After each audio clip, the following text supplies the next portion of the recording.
भारतवर्ष जो कभी सोने की चिड़िया कहलाता था, कारण उस समय थी भारत में बेशुमार दौलत। भारत के पास था कोहिनूर हीरा, जिसकी वर्तमान कीमत लगभग 1 अरब डॉलर के बराबर मानी गई है। भारत के पास था मयूर सिंहासन, जिसकी कीमत आज के टाइम में लगभग 450 करोड़ रुपए के बराबर आंकी जाती है। और भारत की इसी बेशुमार दौलत ने उस समय मुस्लिम शासकों, विदेशी आक्रांताओं और अंग्रेजों की आंखें पूरी तरह से चुंधियाती थी। और यही कारण था कि महमूद गजनवी से लेकर ईस्ट इंडिया कंपनी ने भारतवर्ष से, यहाँ के मंदिरों से बेशुमार संपत्ति लूट कर ले गए। परंतु अंग्रेजों और मुस्लिम शासकों द्वारा इतनी बार भारत का खजाना लूटे जाने के बाद भी आज भी भारत का खजाना समाप्त नहीं हुआ। कुछ समय पहले हुई वर्ल्ड गोल्ड काउंसिल की एक रिपोर्ट के अकॉर्डिंग आज भी भारतवर्ष के कुछ मंदिरों में 3000 से 4000 टन तक सोना मौजूद है। एक अन्य रिपोर्ट के अनुसार भारत के 13 मंदिरों में इतनी ज्यादा दौलत है जो भारत के सभी अरबपतियों की दौलत से कहीं ज्यादा है। और भारत के इन 13 धनवान मंदिरों में सबसे पहला नाम आता है श्री पद्मनाभ स्वामी मंदिर का। हिंदुओं की आस्था, विरासत और इतिहास को समेटे हुए श्री पद्मनाभ स्वामी मंदिर, जिसका सबसे बड़ा और गहरा रहस्य है यहाँ का बेशुमार खजाना और दौलत।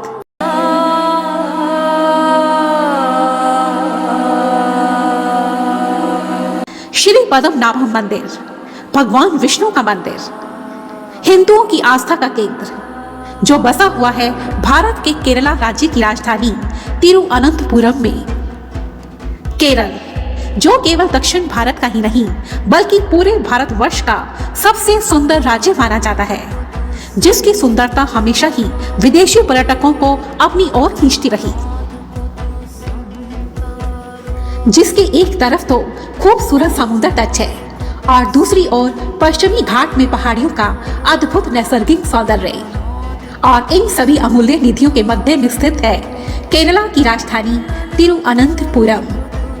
और इसी तिरुअनंतपुरम में बसा हुआ है भारतवर्ष का सबसे धनवान मंदिर श्री पद्मनाभ स्वामी मंदिर।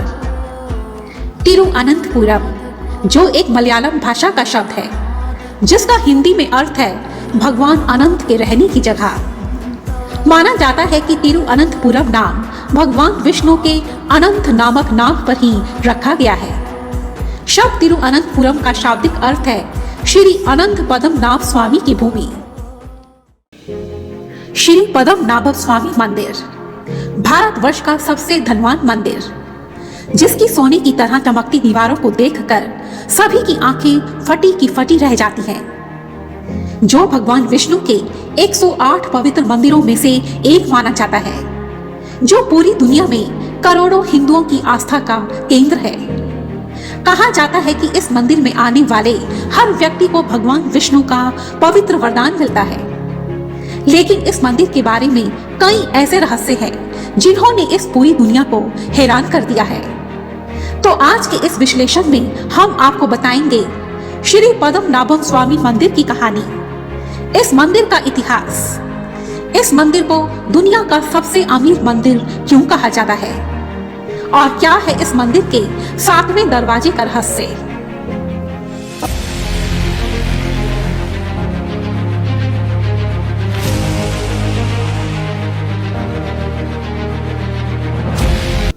श्री पद्मनाभ का यह मंदिर भगवान विष्णु का मंदिर है। इस मंदिर के गर्भगृह में भगवान विष्णु की एक विशाल मूर्ति विराजमान है। इस मूर्ति की लंबाई है लगभग 18 फीट। भगवान विष्णु की यह विशाल मूर्ति अपने निर्माण और अपनी भव्यता के लिए केवल भारतवर्ष में ही नहीं बल्कि पूरी दुनिया में प्रसिद्ध है। यह मूर्ति पूरी सोने की बनी हुई है, जिसकी कीमत आंकी गई है लगभग 500 करोड़ रुपए। कहते हैं कि यह मूर्ति इतनी विशाल है कि इस मूर्ति के दर्शन 3 अलग अलग हिस्सों में, या यूं भी कह सकते हैं कि 3 अलग अलग दरवाजों से किए जाते हैं। पहले द्वार से दर्शन होते हैं भगवान विष्णु के सुंदर मुख और सर्प की आकृति के। दूसरे द्वार से भगवान विष्णु का मध्य भाग तथा कमल में विराजमान ब्रह्मा के दर्शन होते हैं और तीसरे द्वार से भगवान के श्री चरणों के दर्शन होते हैं। श्री पद्मनाभम मंदिर भारत का सबसे धनवान मंदिर, जिसे भारत का दिव्य देशम भी कहा जाता है। दिव्य देशम जो भगवान विष्णु का सबसे पवित्र स्थान माना जाता है, जिसका उल्लेख तमिल संतों द्वारा लिखे गए पांडुलिपियों में भी पाया गया है। माना जाता है कि यह मंदिर ऐसे स्थान पर स्थित है जो 7 परशुराम क्षेत्रों में से एक माना जाता है और पवित्र टंकी पद्म तीर्थम अर्थात कमल जल के पास है।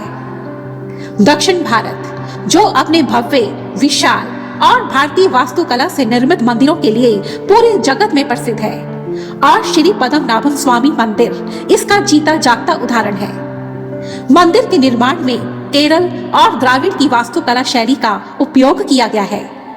मंदिर का अत्यंत विशाल परिसर, जहां सदा शंख और पवित्र नाद की पवित्र ध्वनि सदा गूंजती रहती है।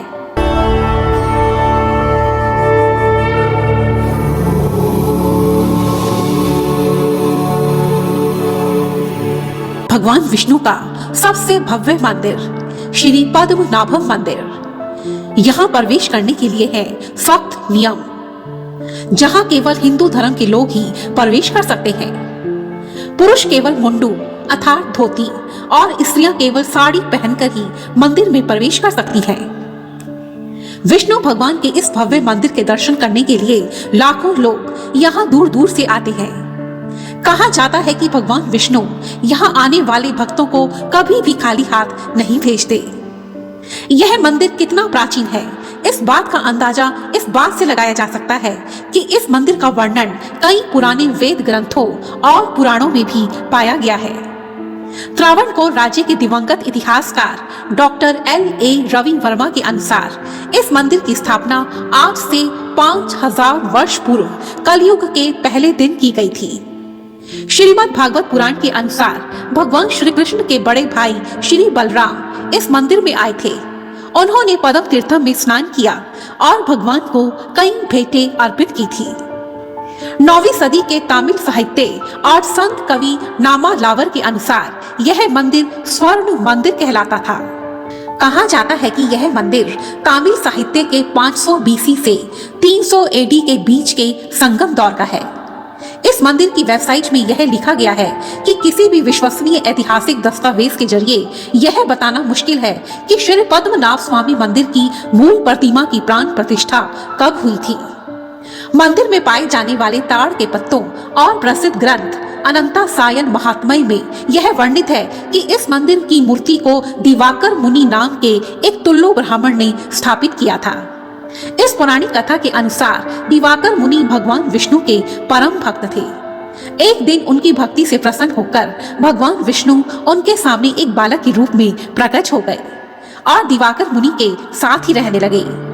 एक दिन उस छोटे बालक ने खेलते खेलते उस ब्राह्मण की शालिग्राम की मूर्ति को अपने मुख में डाल दिया और भागने लगा। यह देखकर दिवाकर मुनि उस बालक पर क्रोधित हो गए। उनका क्रोध देखकर वह बालक वहां से भाग गया और जाते जाते उसने दिवाकर मुनि से कहा, यदि तुम मुझे फिर से देखना चाहते हो तो मुझे अनंतान कदू में देख सकते हो।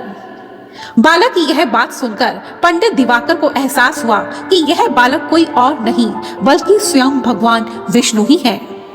वह उस बालक का पीछा करने लगे, परंतु तब तक वह बालक गायब हो चुका था। बहुत खोजने के बाद जब दिवाकर मुनि अरबी समुद्र के तट पर पहुंचे तो उन्होंने एक पुलाया महिला की आवाज सुनी जो अपने पुत्र से यह कह रही थी कि वह उसे अनंतान कदू में फेंक देगी। इस शब्द अनंतान कदू को सुनकर ब्राह्मण ने उस महिला से उस स्थान के विषय में पूछा और उस तरफ प्रस्थान किया। फिर वहां पहुंचकर वह उस बालक की खोज करने लगे। तभी उन्होंने देखा कि वह बालक इलुप्पा वृक्ष में विलीन हो गया था। कुछ समय के पश्चात वह इलुप्पा वृक्ष नीचे गिरा और गिरते ही उसने अनंता सयाना की मूर्ति का आकार ले लिया, परंतु यह मूर्ति जरूरत से ज्यादा बड़ी थी, जिसका सिर थिरुवाल्लोर में, नाभि थी थिरुवंतपुरम में और उनके चरण कमल थे त्रिपुरापुरम में। मूर्ति का इतना बड़ा रूप देखकर उस ब्राह्मण ने भगवान विष्णु से प्रार्थना की और उन्हें अपना रूप छोटा करने के लिए कहा। ब्राह्मण की प्रार्थना सुनकर भगवान विष्णु ने अपने आप को 3 गुना सिकोड़ लिया। आज पद्मनाभम मंदिर में जो भगवान विष्णु की प्रतिमा मौजूद है वह यही रूप है। तब उस ब्राह्मण ने नारियल के एक खोल में एक कच्चा आम रखकर भगवान को अर्पित किया। उस ब्राह्मण की भक्ति से भगवान विष्णु प्रसन्न हुए और उन्होंने उस ब्राह्मण को यह वर प्रदान किया, हे दिवाकर, आज से मेरी इस रूप की पूजा केवल तुल्लु ब्राह्मणों द्वारा ही संपन्न होगी।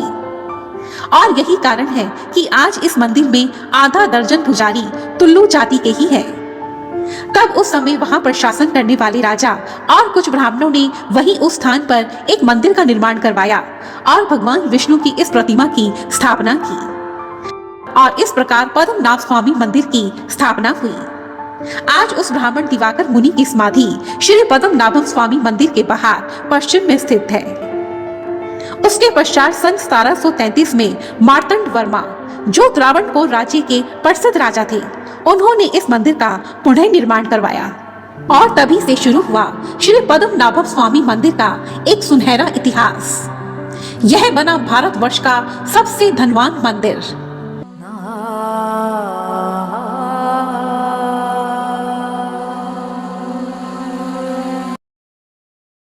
सोने की तरह चमकते गगनचुंबी मंदिर में इतना अधिक खजाना है कि जिसे देखकर आंखें फटी की फटी रह जाती हैं। तो क्या है इस मंदिर के खजाने का रहस्य? उस समय त्रावणकोर के राजा मार्तंड वर्मा ने इस मंदिर का कार्यभार और देखभाल अपने ऊपर ले लिया था। साथ ही साथ धीरे धीरे राजा मार्तंड वर्मा ने युद्ध में अपने आसपास के राज्यों को जीतकर उन सबको एक बहुत बड़े व्यवसायिक क्षेत्र में परिवर्तित कर दिया था। उस व्यापारिक क्षेत्र में उन्होंने स्वादिष्ट मसाले, गरम मसाले और काली मिर्च का व्यापार करना आरंभ कर दिया। दूसरे राज्यों के लोग उन मसालों को खरीदते थे और बदले में सोने तथा हीरे के आभूषण देते थे। इस व्यापार से राजा को इतना अधिक फायदा हुआ कि विदेशों में भी इस व्यापार की चर्चा होने लगी, जिसके फलस्वरूप राजा मार्तंड वर्मा के पास इतना अधिक धन एकत्रित हो गया कि राजा को उसकी सुरक्षा की चिंता सताने लगी। और ऐसे में राजा मार्तंड वर्मा ने राजा के पद से मुक्त होकर अपने राज्य को दैवीय स्वीकृति दिलवाने के लिए अपने आप को विष्णु भगवान का आजीवन सेवक घोषित कर दिया। उसके पश्चात उन्होंने अपना राज्य की हर संपदा और अपनी जीती हुई हर वस्तु अपने कुल देवता श्री पद्मनाभम को अर्पित कर दी। यही नहीं, उन्होंने यह कसम ली कि उनके बाद आने वाले उनके वंश के सभी राजा पद्मनाभम भगवान के दास बनकर अपना जीवन व्यतीत करेंगे और अपना सब कुछ श्री पद्मनाभम को अर्पित कर देंगे। और हुआ भी ऐसा ही। राजा मार्तंड वर्मा की आने वाली पीढ़ियों के सभी राजाओं ने अपना सारा धन, सारे आभूषण भगवान को अर्पित कर दिए और स्वयं भगवान का दास बनकर जीवन व्यतीत करने लगे। उन्होंने अपना सारा खजाना श्री पद्मनाभम मंदिर की धरती के नीचे गड़वा दिया।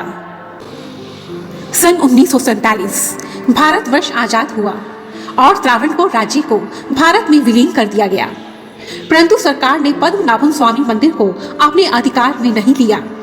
सरकार ने तब यह फैसला किया कि यह मंदिर त्रावणकोर के शाही परिवार की देखरेख में ही रहेगा और उसी समय से पद्मनाभ स्वामी मंदिर का कामकाज त्रावणकोर के शाही परिवार के अधीन एक प्राइवेट ट्रस्ट चला रहा है। 20 जुलाई सन 1991 जब त्रावणकोर के अंतिम शासक महाराज बलराम वर्मा का भी देहांत हो गया, तब कुछ समय के पश्चात 70 साल के एक बुजुर्ग पूर्व IPS ऑफिसर, नाम था TP सुंदर राजन, जो पद्मनाभ स्वामी मंदिर से मुश्किल 100 फीट की दूरी पर एक सादगी भरी बस्ती में रहते हैं, उन्होंने एक अकल्पनीय और सराहनीय काम किया। इन्हीं TP सुंदर राजन ने सन 2007 में सुप्रीम कोर्ट में एक याचिका हाजिर की, जिसमें उन्होंने कोर्ट से इस मंदिर की सारी संपत्ति को सार्वजनिक करने की अपील की।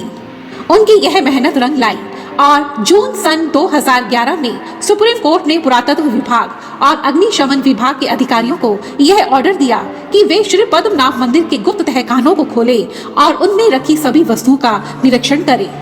सुप्रीम कोर्ट के इस ऑर्डर से इन अधिकारियों ने जब इस मंदिर में प्रवेश किया तो पता चला कि मंदिर के अंदर 7 गुप्त तहखाने हैं, जिन्हें सदियों से नहीं खोला गया और इन्हीं तहखानों में छुपी है बेशुमार दौलत। जब एक के बाद एक इन 6 गुप्त तहखानों को खोला गया तो सभी की आंखें फटी की फटी रह गई। इन 6 तहखानों में से निकला बेशकीमती खजाना, सोने, हीरे जवाहरात की बोरियां, हाथी की मूर्तियां, बंदूकें, अशर्फियां। यहाँ 28 किलो का एक ऐसा बैग था जिसमें 7 अलग अलग देशों के राष्ट्रीय सिक्के थे। एक सोने की भारी भरकम चेन जो लगभग 18 फुट लंबी थी। जब इस बेशुमार खजाने की कीमत आंकी गई तो पाया गया यह कीमत 2 लाख करोड़ से भी कहीं ज्यादा थी, या यूं कहें 22 बिलियन यूएस डॉलर के लगभग थी। एक रिपोर्ट के अनुसार यह खजाना इतना ज्यादा था कि इससे भारतवर्ष में कई बड़े और अनेक सुविधाओं से युक्त हॉस्पिटल्स खोले जा सकते हैं।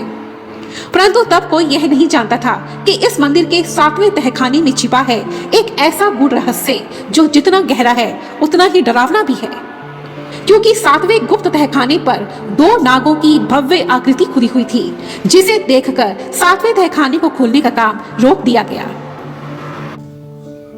दरवाजे पर उन नाग आकृतियों को देखकर यह अनुमान लगाया गया कि स्वयं भगवान विष्णु के शेष नाग इस खजाने की रक्षा कर रहे हैं और इसी कारण इस दरवाजे को खोलना किसी आफत से कम नहीं होगा।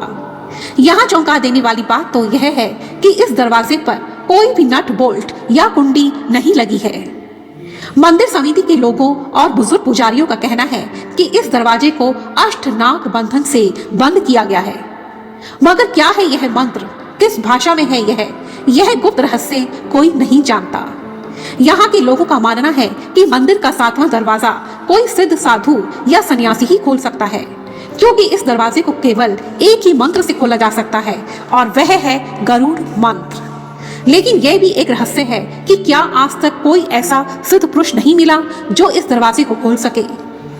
वहीं कुछ लोगों का मानना है कि 7वां दरवाजा एक अनोखे श्राप से ग्रसित है, क्योंकि यदि कोई भी उस तहखाने के दरवाजे को खोलने का प्रयास भी करता है तो वे या तो बीमार पड़ जाता है या फिर उसकी मृत्यु हो जाती है। इन तहखानों को खुलवाने वाले शख्स टीपी सुंदरराजन कुछ ही दिनों के बाद 17 जुलाई 2011 को पहले बीमार पड़े और फिर उनकी अकस्मात मृत्यु हो गई। उनकी मृत्यु क्या महज इत्तेफाक थी या फिर इस तहखाने पर लगा हुआ वही श्राप। परंतु इसके अगले ही महीने मंदिर प्रशासन ने यह चेतावनी जारी कर दी कि यदि इस तहखाने को खोलने की कोशिश भी की गई तो अंजाम बहुत बुरा होगा और इस दरवाजे को खोलने का काम रोक दिया गया। एक प्रसिद्ध लेखक और इतिहासकार जिनका नाम था एमिली गिल सी रिफ्टहैच, उन्होंने अपनी एक book a guide book for the visitor में लिखा 1931 में जब इस 7वें दरवाजे को खोलने की कोशिश की गई तो सभी देखकर चौकन्ने रह गए, क्योंकि तहखाने के बाहर कहीं सिरों वाला कोबरा बैठा हुआ था और तभी हजारों नागों ने इस मंदिर को चारों ओर से घेर लिया। सभी लोग जान बचाकर वहां से भागे। लोगों का अनुमान है कि एक विशाल काय किंग कोबरा जिसके कई सर हैं, उसकी जीभ कांटेदार है, वह उस 7वें दरवाजे के खजाने का रक्षक है। परंतु वही नागों के जानकारों का कहना है कि तहखाने के अंदर किसी भी किंग कोबरा के जिंदा रहने की संभावना नामुमकिन है, क्योंकि तहखाने के अंदर ऑक्सीजन ना के बराबर है और ना ही वहां खाने पीने का कोई सामान है। परंतु लोगों की धार्मिक मान्यताएं और आस्था इन दलीलों को नहीं मानती। वहीं कुछ ज्योतिषों का कहना है कि नाग धन का रक्षक है जो इस खजाने की रक्षा कर रहा है। एक अन्य रिपोर्ट के अनुसार बहुत साल पहले तिरुअनंतपुरम में अकाल के हालात पैदा हो गए थे। तब मंदिर के कर्मचारियों ने जब इस 7वें तहखाने को खोलने की कोशिश की तो एक अत्यंत ही खौफनाक नजारा उनके सामने आ गया। अचानक ही उन्हें तहखाने के अंदर से पानी की तेज रफ्तार, खौफनाक शोर और भयंकर लहरों की आवाजें आने लगी। ऐसा लगने लगा मानो उस तहखाने के अंदर एक भयंकर समुद्र है जो उस तहखाने की दरवाजे को तोड़कर बाहर आना चाहता है। सभी लोग डरकर वहां से भाग गए। इस शहर के लोगों का मानना है कि मंदिर का यह 7वां दरवाजा सीधे अरब सागर से जुड़ता है और इस पूरे राज्य को पश्चिमी दुनिया से जोड़ता है। और कुछ लोगों का मानना है कि शायद रावण को शाही घराने के अपने वक्त के कारीगरों से एक तिलिस्म बनवाया था जिसमें समुद्र का पानी शामिल है। इसका एक कारण यह भी हो सकता है कि यदि कोई भी उस वक्त खजाने को हासिल करने के लिए 7वां दरवाजा तोड़ता तो अंदर मौजूद समुद्र का पानी बाकी खजाने को भी बहा ले जाता। लोगों की ये धार्मिक धारणाएं कहां तक सच हैं, इस सातवें तहखाने का ऐसा क्या रहस्य है जो आज तक इसे कोई भी नहीं खोल पाया। कारण चाहे कुछ भी हो, फिलहाल इस गुप्त तहखाने को खोलने से मना कर दिया गया है। आपका इस सातवें तहखाने के बारे में क्या कहना है, मुझे कमेंट बॉक्स में लिखकर जरूर अपने विचार व्यक्त करें। धन्यवाद। जय माता दी।